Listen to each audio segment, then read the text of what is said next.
নমস্কার বন্ধুরা, আমি তিথি। আমার এই ছোট্ট ইউটিউব চ্যানেল রান্নার তিথিতে আপনাদের স্বাগত। বড়দের প্রণাম, ছোটদের ভালোবাসা জানাই। আমার এই সামান্য প্রয়াস যদি আপনাদের ভালো লাগে তাহলে লাইক, কমেন্ট, শেয়ার করে দেবেন আর চ্যানেলটিকে সাবস্ক্রাইব করে আমার পাশে থাকুন। বাঁধাকপি সারা বছরই পাওয়া যায়, কিন্তু শীতের বাঁধাকপির আলাদাই স্বাদ। তাই আজকে রান্না করব সম্পূর্ণ ভিন্ন স্বাদের নিরামিষ বাঁধাকপি। বাঁধাকপি রান্না করার জন্য লাগছে বাঁধাকপি আগের থেকে কেটে ধুয়ে রেখেছি, আলু, মটরশুঁটি, টমেটো কুচি, চেরা কাঁচা লঙ্কা, হলুদ গুঁড়ো, জিরের গুঁড়ো, লঙ্কার গুঁড়ো, ঘি, চিনি, সর্ষের তেল, ফোড়নের জন্য সাদা জিরে আর তেজপাতা আর নুন।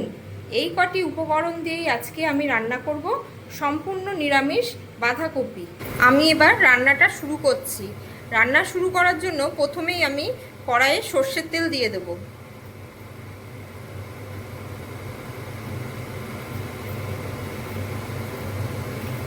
তেলটা গরম হয়ে গেছে, এবার এতে আমি ফোড়নটা দিয়ে দেব।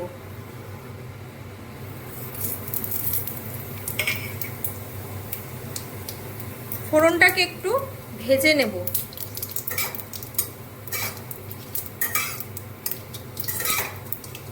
ফোড়নটা লাল হয়ে গেছে, এবার এতে আমি কেটে রাখা আলুটা ভেজে নেব।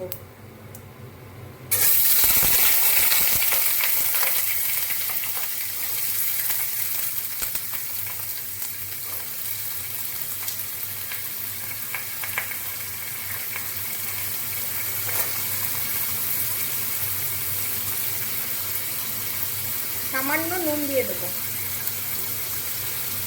নুন দিয়ে আলুটাকে ভালো করে ভেজে নেব। আলুটা ভাজা হয়ে গেছে, এবার আলুটাকে একটু সাইড করে নিয়ে তেলের মধ্যে একটু আদা দেব। যে কোনো নিরামিষ রান্নায় আদা দিলে তার স্বাদ বেড়ে যায়। আদাটাকেও একটু এই তেলের সাথে একটু ভেজে নেব।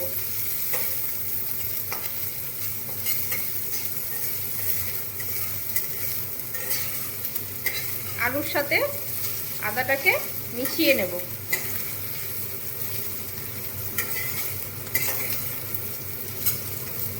এবার কড়াইতে একটু জল দিয়ে দেব।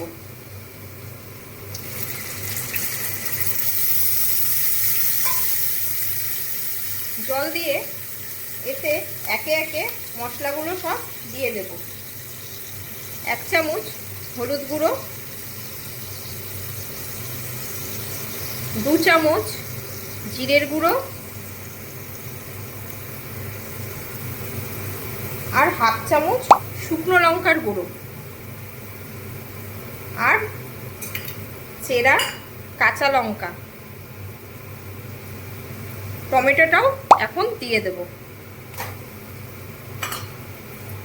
দিয়ে ভালো করে মশলাটাকে আলুর সাথে কষিয়ে নেব। মশলাটা কষানো হয়ে গেছে, এবার এতে আমি বাঁধাকপি দিয়ে দেব।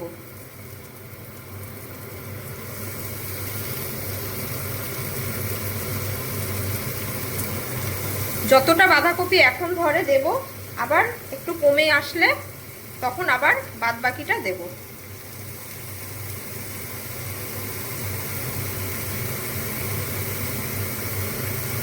দিয়ে দেব সামান্য নুন। যেহেতু আগে আলুটা নুন দিয়ে ভেজেছি, তাই নুনটা কমই দেব, লাগলে আবার পরে দেব। বাঁধাকপিটা নরম হয়ে গিয়ে অনেকটাই কমে গেছে, এবার বাদবাকি কপিটা দিয়ে দেব।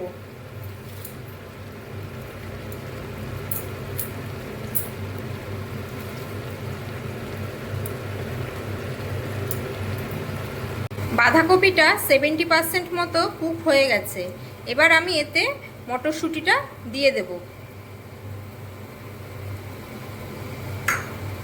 বাঁধাকপি, আলু, মটরশুঁটি সব কিছু সুন্দর নরম হয়ে গেছে, এবার এতে আমি একে একে চিনি, ঘি,